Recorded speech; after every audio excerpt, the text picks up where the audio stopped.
I'm not trying to sit through any more British remixes of grinding. That was when I had enough. That was when I was fed up. The dude did a remix to grinding. Day 2 of the London trip, I just got back from Brixton, and I was supposed to be at the GZA concert. Now, I'm gonna preface this with I'm not trying to hate, but I'm about to hate. Let me recap the entire day, right? I get up, I go get some breakfast, I go get some like toiletries and stuff because I left my toiletry bag at the crib. Finish that. I'm like, let me go to the British Museum, let me go see the British Museum. I went, and I'm not gonna lie to you, I was really bored. I don't know what it was, but something about me today was not in the mood to look at like really, really old stuff, right? The historical museum had like really ancient stuff there. Nothing wrong with that, but today I was just not in the mood for that. So I hopped on the train, took it over to Brixton, where the Mandem is, right? The Mandem were us, the ones that look like that. Didn't realize that's all it was over there. It was lit.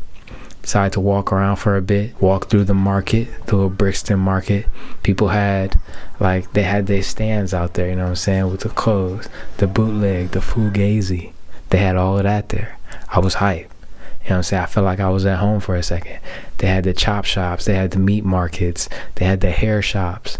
I felt real familiar with the area. I felt homey. I went over there because I knew the Black Cultural Archives were over there, right? And I knew there was going to be something along the history lines in that little department. So I went over there. They had a Windrush exhibit there, and basically they had a bunch of old pictures, old newspaper clippings, law books, like all this stuff from when they came over. And I have been doing some research on that. I did a video on that for Romeware, go check that out. But I did a video on that, and so I had some knowledge about it, but I was definitely given some more information when I was there.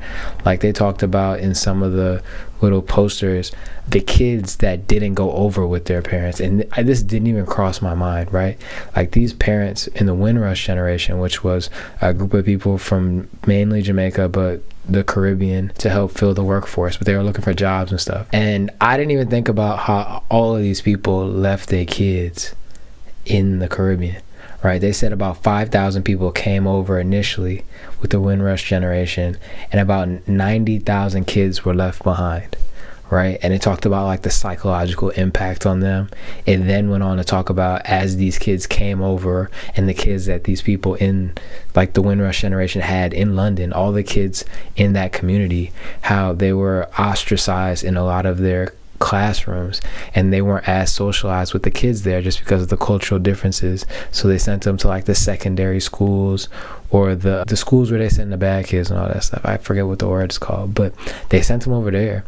And basically it was almost like a strategic, to me it felt like a strategic way to implement them into certain parts of society that they wanted them in, right? Like they didn't want them like moving up and excelling. They didn't want them getting educated and going on and getting these high level jobs. Like you send them to this school, it basically kills all their prospects because they can never integrate back into the normal public schools or private schools. And if you go to this school, you have a bad chance of getting into college, and basically you just end up being in the workforce as, and there's nothing wrong with these jobs, but being nurses, bus drivers, cleaners, etc., right? Like you're not in the higher level stuff. And it was just so interesting to read all of this, see all the pictures of the people that were there, the laws that went into place, all this different stuff that was there. And then the dude at the desk told me about how they had a hip-hop exhibit on the other side. It was the most surprising part of the trip. So I went over there, and there was an exhibit called the Ascension Years, right? And this was so dope because it was basically, they were black and white photographs by a photographer named T Max, and it was a bunch of hip-hop acts and their first couple times over to the UK, and he was able to photograph them when they came over, right? He got so many people. He got like Beyonce, Busta Rhymes, Nas, Outkast. There's a notable picture of Biggie that I've seen previous to being in this exhibit, like on the internet and in documentaries and stuff. And he took that photo, and it was just so dope to see. And there's a photo of Debrat that I've seen pretty frequently. Like, just looking at the exhibit and seeing them, like, he captured them so perfectly in the moment, right? He captured the essence of a lot of these people, and like their personality exuded through a lot of these photos. And in the descriptions, like the way he described the photo for some, like for Beyonce, and talking about her poise, like you can see that in the photo. Busta Rhymes, like when I think of Busta Rhymes, I just think of energy, and just his like the vibe he gives off is crazy, and you can see it in the photo. And the Biggie photo was just so cool and smooth, and it was so dope getting to talk to him, you know what I mean? I'm gonna preface this video by saying when I went out, I didn't know I was doing this interview, so I didn't have a mic, I didn't have my camera, and I didn't have any equipment, so it's a little shaky, but it's still audible. So, my name is T-Max. I am from London. Parents originally from Barbados and Montserrat, and this is the Ascension Years, my exhibition of work from artists ranging from the person next to me to Beyonce, Outkast, basically 30 years of photography. What was the moment you fell in love with hip hop? Wow. That would be early 80s, listening to radio. That's how I accessed it. It was all about radio back then, so you made pause tapes and to record all your favorite tracks and just listen to them over and over again until the next week. So yeah, early 80s. How important are photographers to hip hop? I mean, photographers are important, period. Hip hop or otherwise, but I think that what's important about photographers as they were coming up was that, again, it was access. It gave the audience access to their heroes. We never knew who these people were. Like, we heard them, but seeing them and hearing them at the same time, yeah, like, that was priceless. So yeah, photography played a huge part in that. What's your favorite hip hop memory? I think probably me, Big, because he was such a dope guy. He was an amazing human being. Like, had loads of stories. Was really invested in making sure that his people were sorted out. Like, he really wanted to make sure the Junior Mafia was, like, looked after. So he was very much about family, very much about ensuring that they were going to be good. So yeah, I'd tell you probably me and Big. Conversations like that and things like that were the reason I came over here, right? Like the music coming out of the UK right now, like a Stormzy or a Dave or a Nux, is the reason that brought me over here, one of them. But the African diaspora is one of the most interesting things, like, on my mind right now.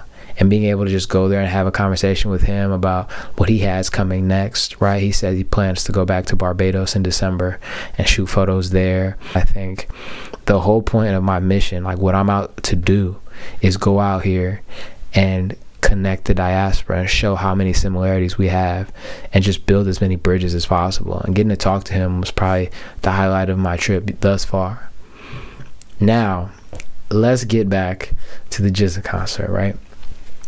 So I saw the bill and I saw the names on the bill, but for some reason, maybe this is my ignorance, I didn't think the opening acts were going to be that long. Like, the DJ was cool. He was playing music from the time period of Wu-Tang, right? Like 90s stuff. And he was playing some dope stuff with like collaborations with American artists and UK artists that I hadn't heard. And I honestly fucked with what the DJ was playing. But the rap acts he brought on before, I might just not be British enough, bro. I might just not be British enough. And I was trying to get into it. I was trying to catch a vibe. I grabbed a little cranberry vodka, try and like loosen up, you know what I'm saying? I was like, let me listen to these artists. And I just couldn't fuck with it, bro.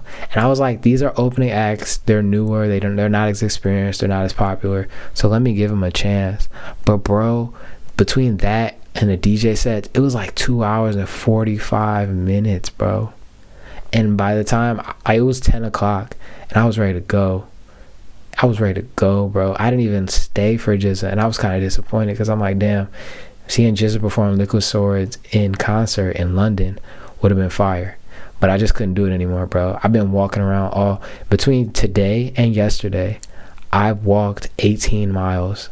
At least 18 miles. It was 7 miles before I checked. It was 7 miles before I went back out to the GZA concert. And I was like, bro, my back hurt. I'm not trying to sit through any more British remixes of grinding. That was when I had enough. That was when I was fed up. The dude did a remix to grinding. You can't do that. You can't do that. Like, I'm tired of, like I said, we're starting a campaign. Leave classics alone. Leave the classics alone, bro. We're done with it. If it's a classic, don't touch it. Don't touch the beat. Don't touch the lyrics. Leave it alone. Leave it alone. I don't want to hear it. But tomorrow, we have the All Points East Festival.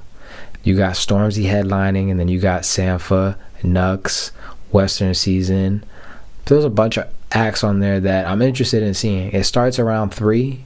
We'll see if I get there between 3 and 4. I gotta figure some stuff out with the next place that I'm staying, because I was only staying in this place for 2 days. I wanted to stay in a couple different parts of town, so we'll see how tomorrow goes. But that was day 2. Sorry, GZA. But tomorrow we got Stormzy, Nux, Kehlani, Western Season. Let's go.